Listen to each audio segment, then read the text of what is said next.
ඔන්න ඉතින් අපි හැමෝටම තියෙන ලොකුම ප්‍රශ්නවලින් එකක් තමයි මේ හැමදීම මේ සම්පූර්ණ විශ්වයම පටන් ගත්තේ කොහොමද කියන එක. අනේ ගැඹුරුම අභිරහසට තමයි අද අපි කිමිදෙන්න යන්නේ. ඒ කියන්නේ කාලය කියන දේ පටන් ගත්තම ඒ පාලනෙම මොහොතට. ඉතින් අද අපි මේ කතා කරන සම්පූර්ණ දේම කැරකෙන්නේ ඔන්නේ ප්‍රශ්නය වටා තමයි. ඇත්තදම විද්‍යාඥයෝ අවුරුදු ගාණක් තිස්සේ මේකට උත්තර හොයනවා. මොකද්ද මේ t = 0? ඒ කියන්නේ කාලය කියන සංකල්පෙම පටන් ගත් ඒ ශූන්‍ය ලක්ෂයේදී ඇත්තටම මොකක්ද උනේ? හරි, එහෙනම් අපේ පළවෙනි කොටස විශ්වයේ ශූන්‍ය ලක්ෂය.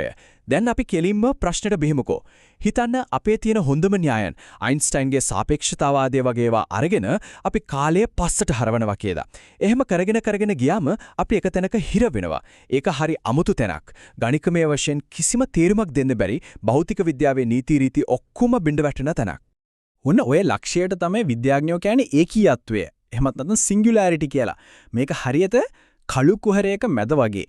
හිතාගන්න බැරි තරම් ඝනත්වයක් දරාගන්න බැරි උෂ්ණත්වයක් තියෙන පොඩි තිතක්.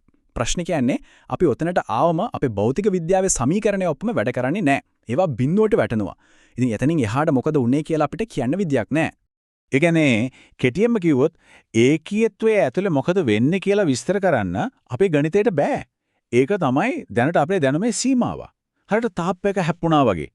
ඔන්න ඔය තාප්පය කඩාගෙන යන්න තමයි විද්‍යාඥයෝ දැන් අලුත් සමහරවිට ටිකක් අමුතු ඒත් නිර්භීත අදහස් හොයන්නේ. හොඳයි. එනම් අපේ දෙවෙනි කොටසේ කණ්ණාඩියකින් පේන විශ්වයක්. අර කලින් ගියපු ඒකීයත්වයේ කියන ගැටලුවෙන් බේරෙන්න හරිම අපූර්ව. ටිකක් විප්ලවීය වගේ අදහසක් තියෙනවා. හිතන්න මෙහෙම මහ පිපිරුම කියන්නේ ආරම්භයක් නෙවෙයි නම් ඒක හරියට කණ්ණාඩියක් මැද්දෙන් දෙකට බෙදනා වගේ සමමිතික ලක්ෂයක් නම් මොකද වෙන්නේ? මේකට තමයි කියන්නේ ප්‍රතිබිම්බ කල්පිතය කියලා. මේ අදහසට අනුව මහා පිපිරුම කියන්නේ මැද තිතක් විතරයි. එතනින් එක පැත්තකට අපේ විශ්වය හැදෙනවා, අනිත් පැත්තට කාලයේ ආපස්සට යන තවත් නියුන් විශ්වයක් හැදෙනවා. ඒ කියන්නේ සරලවම කාලාවකාශය අර t = 0 කියන මැද ලක්ෂයේ ඉඳන් දෙපැත්තටම විහිදිලා යනවා. මෙන්න මේක ටිකක් හිතන්න. අනිත් පැත්තේ ජීවත් වෙන කෙනෙක්ට කාලයෙන් පස්සට යන්නේ අපි. හිත ඇතුළටම වදින කතාවක් නේද? ඒ කියන්නේ මේ න්‍යාය ඇත්තනම් කාලය ඉස්සරහට යනවා කියන එක නිකම්ම සාපේක්ෂ දෙයක්. ඒක සම්පූර්ණයෙන්ම තීරණය වෙන්නේ අපි ඉන්නේ කණ්ණාඩියේ මොන පැත්තේද කියන එක මත. හරි. දැන් අපි යනවා තුන්වෙනි කොටසට. මේකෙදි අපි බලමු විශ්වීය චිත්‍රපට රිලය ගැන. මේක ටිකක් සංකීර්ණයි වගේ දැනෙනවනේ.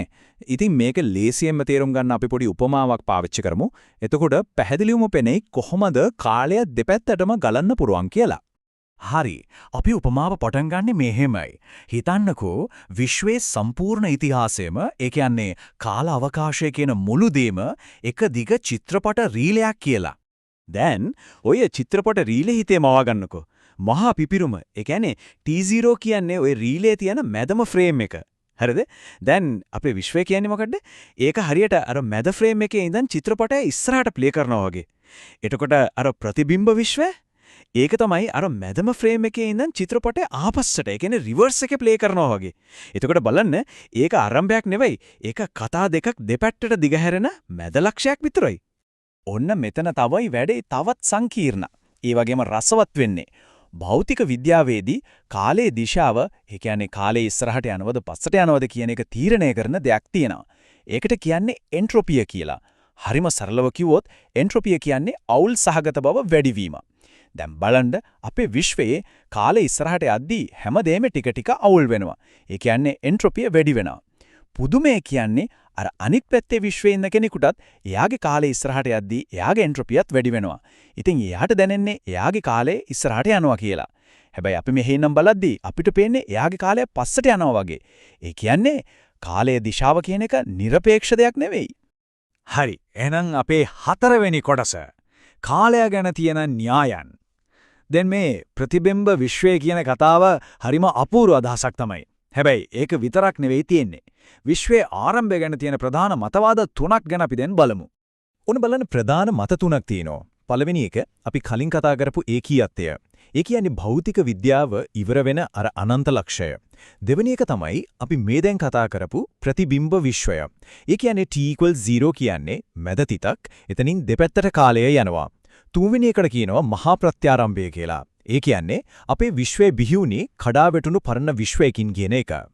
අපි අර තුන්වෙනි එක මහා ප්‍රත්‍යාරම්භය ගැන ටිකක් බලමු. ඒ අදහසින් කියවෙන්නේ අපි මේ විශ්වය හැදුනේ කලින් තිබිලා කඩා වැටුණු තවත් විශ්වයකින් කියලයි. ඒ කියන්නේ විශ්වය හැකිලිලා ගිහින් අර ඒකීයත්වයේ කියන තැනට එන්නේ නැතුව ඊට ටිකක් කලින් හරියට බෝලයක් බිම වැදිලා ආපහු උඩ පනිනවා වගේ ක්වොන්ටම් මට්ටමේදී බවුන්ස් එකක් වෙලා ආයෙත් ප්‍රසාරණය වෙන්න පටන් ගත්තා කියන එක. හැබැයි මෙතන තියෙන වැදගත්ම දේ තමයි මේ ඔක්කොම තවමත් කල්පිත. ඒ කියන්නේ න්‍යායන් විතරයි. මේවා එකිනෙකා එක තරංග කරනවා. හේතුව තමයි අපිට තවම එක දෙයක් හොයාගන්න බැරි වෙලා තියෙනවා.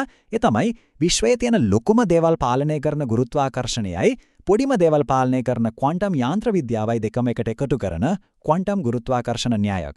අන්න ඒක හොයාගන්නකල් මේ තුනෙන් ඇත්තටම උනේ මොකක්ද කියලා අපිට ස්ථිරවම කියන්න බෑ. හොඳයි. අපි එනවා අවසාන කොටසට. අපේ විශ්වය මේ මුළු කතාවෙන්ම භාගයක් විතරද? අපි දැන් මේ හැමදේම කතා කරලා ඉවර වෙද්දී පොඩ්ඩක් හිතලා බලමු මේ අදහස් අපේ පැවැත්ම ගැනම කොයිතරම් ගැඹුරු ප්‍රශ්නද අහන්නේ කියලා. ඉතින් අවසානට මම මේ ප්‍රශ්නේ ඉතුරු කරලා යන්නම්. අපේ මේ සම්පූර්ණ පැවැත්ම මහා පිපිරුමේ ඉඳන් අද වෙනකල් අපි දකින අත්විඳින හැමදේම සමහර විට එක ලොකු විශ්වීය කාසියක එක් පැත්තක් විතරක් වෙන්න බැරිද? අනිත් පැත්ත ගැන අපි දන්නේවත් නැතුව. ඔන්න ඔය ප්‍රශ්නේ ගැන හිතන්න ඉඩ තියලා අදට අපි නවතිමු.